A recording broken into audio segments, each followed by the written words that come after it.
everybody out there in YouTube land. Jake of the OneManBand is back again. And I'm back with another Ruby video. Surprisingly.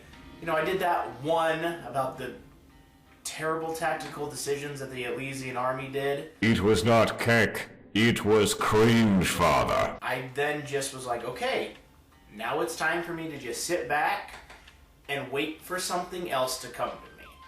I didn't want to try to force myself to make a video like this, because that's what kind of burnt me out way back then. And thus, I was blessed by something that I felt like I could talk about. Today, I'm here to talk about a scene from the latest volume of Ruby that I love. I'm just gonna say it. I love this scene. I love this scene where Yang calls Salem out on her bullshit and refers Summer Rose to be her real mom. This right here feels so good to hear, especially from Yang. For so long, I felt that Yang was just going down this downward spiral of a character arc, or lack thereof, where she just seemed to be there, kind of like just how Blake just seems to be there. The only reason these two characters are there is to accompany the other. But this scene, and really Yang throughout a majority of this volume from what I've seen, has actually been doing legitimately good character development and like character growth. Yang referring Summer Rose to be her real mom, this is the final act, I feel, of her finally letting completely go of her biological mom, Raven. She did sort of do this, or at least mostly do this, back at the end of volume 6, where she legitimately turned her back on her mom, called her Raven out on her bullshit, and essentially left her there with nothing. But I feel like this was the final nail in the coffin to get that negative part of Yang's life out of her life. And as someone who was very disappointed and did not like Raven's character really all that much, the concept of the character was good, but the execution of the character I didn't exactly like. Begone, son. And here we have Yang acknowledging Summer Rose was her mom. A mom is more than somebody that just gave birth to you. Mom is someone who raised you, took care of you, made cookies, brownies, cakes. That stuff really isn't all that important, but it's stated in the show that, you know, Summer Rose was super mom, slayer of monsters, baker of cookies, all that kind of stuff. And just the disdain that Salem gives Yang, you know, when she's just like, oh, that name's brought up again, this Summer Rose. It's really reminiscent of the scene from Endgame between Scarlet Witch and Thanos, or the scene from the Street Fighter movie, where our villain is essentially acknowledging, you know, I don't know who that is, it's just a blip, it's not even a blip on my radar. I've killed so many people that person isn't important. And I think that kind of weighs gravity to the point of Salem as a character, that this person who was so important to essentially a majority of the main cast in this show, who's dead because of Salem, Salem doesn't even know their name, doesn't even care to know their name. And with that, this scene, intrinsically, altogether, makes a very good scene. I'm proud of it. There is one thing, though.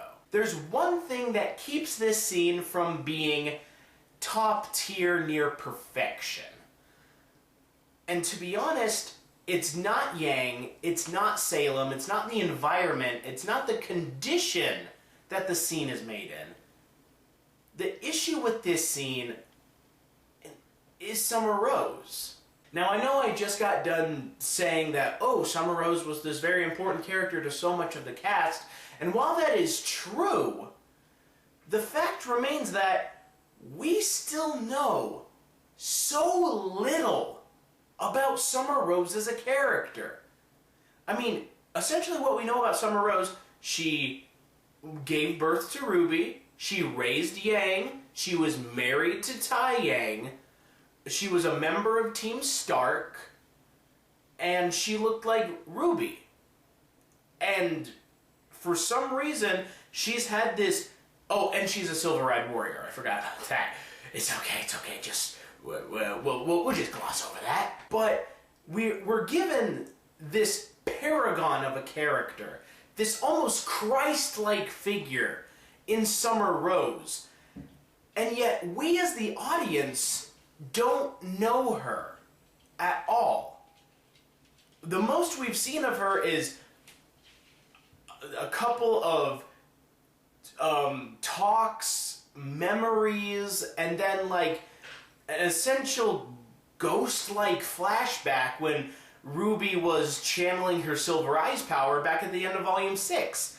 That's essentially all we get of Summer Rose. And unfortunately, at this point in the show, when so much has been built up upon via Summer Rose, her being a silver-eyed warrior, her being this agent for Ozpin, her being the mother of two of the main characters, it really is just sad that we know next to nothing about this character. And the fact of the matter is that this could be fixed very easily if we just had some flashbacks and saw Summer Rose in these flashbacks interacting with people. We could at least get a read on her personality that way.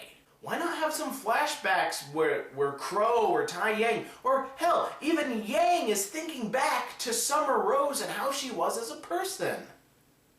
I mean, Ruby's too young to really remember Summer Rose all that much, and that's why I believe this scene was a lot better that it was Yang who brought up Summer Rose, and not Ruby. Because to be honest, Ruby's been a real stick in the mud this volume. She's kind of not been doing anything. But also, Ruby didn't have the connection to Summer Rose that Yang did. Ruby was still just so young when Summer Rose died that, I mean, she barely even remembers her. What she remembers is the memory of Summer Rose given to her via Yang, Tai Yang, and Crow. And it's because we only know the memory of this person and not the person themselves. I feel Yang's conviction in this scene, it kind of falls flat. There's definitely like emphasis and emotion in her voice, but to us as an audience, it's like Yang essentially says, "Oh, you killed Pablo." And we're just like, well, who's Pablo? Who the hell's Pablo? I mean, the way Yang is saying their name really makes it feel like Pablo was someone very important, but we as an audience don't know Pablo. And don't get me wrong, I'm not throwing away the power of this scene just because of this little lack of emphasis. I still think this scene is good. I still enjoy this scene, and to be honest, I like watching it. It's very powerful, and it's very nice to see a character like Yang actually project something that isn't just related to Blake and is related to some other member of the cast. However so lacking that member is. Like, I understand why we as an audience should care about Summer Rose, but the fact of the matter is that we've been given so little to go off of Summer Rose that we're really just to the point, well, why should we care about them? It's not like they can die, they're already dead. If you want people to care about a character who ends up dying or is already dead, you need to form a connection to that character to the audience. So when we realize that that cord is cut, it hurts all the more, and we can empathize with the characters that are in the show. I just want to give an example. Think of it this way. think in Full Metal Alchemist Brotherhood, the character Maze Hughes. Maze Hughes is a very small side character. He's only in maybe a sixth of the show. I think he's only around for the first 10 episodes. But he makes such an impact by being such a good friend. We see that he's a family man, he has a wife, he has a daughter, his job is hard, but he enjoys it at least to the point where he can go home happy. Not only is he sort of this surrogate pseudo-father figure to the Elric brothers, but he also grows close to Winry. He's friends with Roy Mustang. Hughes fits the criteria that Summer Rose does in RWBY, where they're connected to a large percentage of the cast. And it's the fact that Maze Hughes is so connected to the main characters of the show that it ends up becoming his downfall. He ends up digging a little bit too deep into the conspiracy of the show, which ends in his death.